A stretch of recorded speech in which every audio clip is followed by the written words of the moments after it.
and I'm a special effects makeup artist. I'm here to do a demonstration of an essential tool to all makeup artists, or effects makeup artists rather, and that's the making of fake blood. Now, it's very important for just about any effects artist to be able to do that sort of thing. It's kind of like a construction worker being able to use a hammer. So everybody has their own little tricks, everybody has their own little tips and things that they like to do. I like to keep it pretty simple. So first of all, what you need is a bowl, and you need Caro syrup. That's the base of it. This isn't a plug, by the way, you really do need Caro syrup. Hershey syrup, and lots of red food coloring. Now, food coloring by itself actually looks very, very, very close to the real thing, which kind of makes me wonder what exactly it is they're doing over there in McCormick. But anyways, the only problem with it is that it stains food coloring really, really, really, really badly. And so, you know, I spill it on my hands or something, and I spend the rest of the week trying to convince people that I'm not injured or bleeding all over everywhere or anything like that. So that's where the Caro comes in. The Caro thickens out the food coloring and kind of dilutes the potency of it and gives it a vehicle so that it moves a lot more and it doesn't stain your skin with the Caro. So the next thing is I use a dab of water mixed in. When you mix the food coloring with the Caro, it gets really thick and syrupy, and of course blood isn't the consistency of syrup or we'd all be running around having heart attacks. So I like to thin it out, makes it a little more realistic, makes it flow just a little bit better. Depending on whether or not I'm going to be blasting the blood through a cannon or pumping it through tubes, kind of depends on how much water I add. I'll add more water if it's going to be pumping through tubes. If it's just for a person's face or something, sometimes I'll add less water so it'll stick better. So, with that being said, we'll get started. My ratios on mixing the ingredients, I really, because I've done it so many times, I basically just eyeball it. People have different tastes. Some people like their blood to be darker, some people like it to be lighter, some people like it to be blue. So yeah, I mean, you just kind of eyeball it. You play around with the colors. You know, if it's not red enough, you add more red. That sort of thing. So you start by emptying all of your Caro bottles into your bowl. And I'm pretty much going to be using every bit of red food coloring that I have. I found that when you're mixing the blood, you never really can have too much red. Not enough red makes it pink, which isn't good because then your actor looks like he's bleeding Kool-Aid. And so, I mean, I really go to town on the red.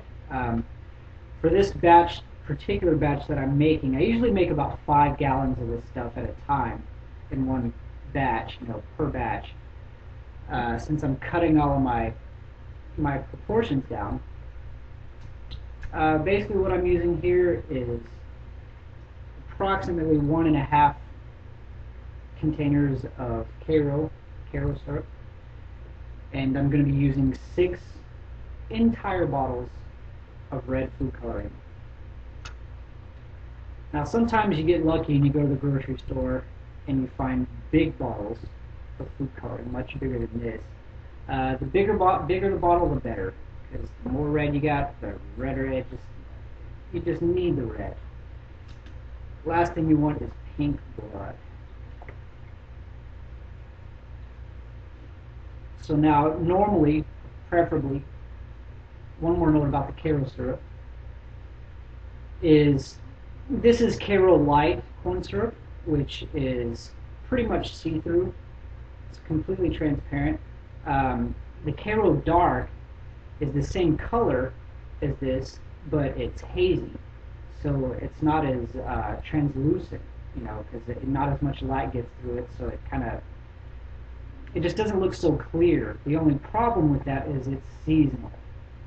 So you can go to the grocery store during particular times of the year and they're completely stocked, and in the dead of summer can't be found because I don't know exactly how it works, but it is a seasonal product. So we just got to kind of work around that.